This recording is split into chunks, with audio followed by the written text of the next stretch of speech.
welcome to a new episode of Review. Today we will take a closer look at an Airbus A350-900 in the current livery of Qatar Airways. As always, we start off with the box, and here we can see in the front side we have the cutout so we can get a glimpse of the aircraft inside, and we have the Qatar Airways branding on the top. Then on the back side of the box we have an awesome image of the aircraft itself, and we're provided with a link by Herpa where we can get more information. So that's it for the box. Let's take a closer look inside and at the aircraft model itself. And here she is, the Airbus A350-900 in the current livery of Qatar Airways. On January the 15th, 2015, the A350-900 entered service with its launch customer, which was Qatar Airways.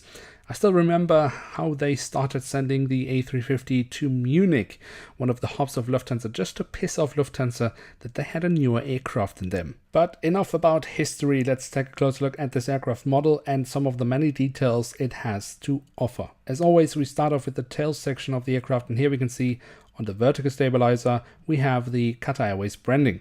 On the fuselage we then find the full registration code of the aircraft and the flag of Qatar. If we jump to the front of the aircraft, we can see along the fuselage the writing of Qatar. We also have the name of the airline in its native language, which is Arabic. We then also have the OneWorld logo, which Qatar is a member of. If we then take a look around the cockpit, we can see why this aircraft type has been given the name Raccoon, of course because of the markings around the windows. And we also have the window wipers printed on. And just above the cockpit windows, we can actually also see that we have the emergency hatch for the cockpit. Really nice indeed. The engine nacelles are pretty decently detailed. We have the Qatar Airways branding printed on. That's really nice. And also if you look into the engines, we can see that we have the engine fan blades visible here, the intake into the engine, and that's always nice to see. The wings of the aircraft are also very nicely detailed. We have all the different flaps, slats and spoilers carved out, and we even have the marking as to where you can walk on the wing. That is very nice indeed. Also the underside is pretty decent, where we then have the full registration code of the aircraft once more. A quick word to the belly in just a second, because first I want to admire the winglets. I really love how they're curved on the A350. I think that looks really nice.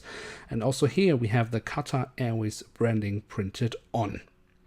Back to the belly, because here we have a problem. We have the Qatar Airways branding, which is really nice, but it is unfortunately being destroyed by this little hole in the fuselage for a stand, which has not been included with this aircraft model. And then last but not least, we do also have the doors to the cargo compartments printed on here at the back side of the aircraft, and here at the front side of the aircraft. So there we have it, the Airbus A350-900 in scale 1 to 500 from Herpa Wings in the current livery of Qatar Airways. An excellent aircraft model to have in one's collection if you ask me. The print quality is really good and the physical details are also on a really high level. I do of course also have the A350-1000 model of Qatar Airways in scale 1 to 500 from Herpa Wings, and I will definitely make a review of that in the near future. So keep an eye out for that. If you have enjoyed this video, then do feel free to leave a like. That would be very nice, because with that you show your support for the series and of course to the channel. And if you're new around here, why not hit subscribe? With that you won't miss out on any future videos here on Bongoplanes. Next time on Review we will take a closer look at a Boeing 737-800 in a special livery of Transavia. Until then, I'd like to say thank you very much for watching. Hope to see you soon again. I'm checking out and bye.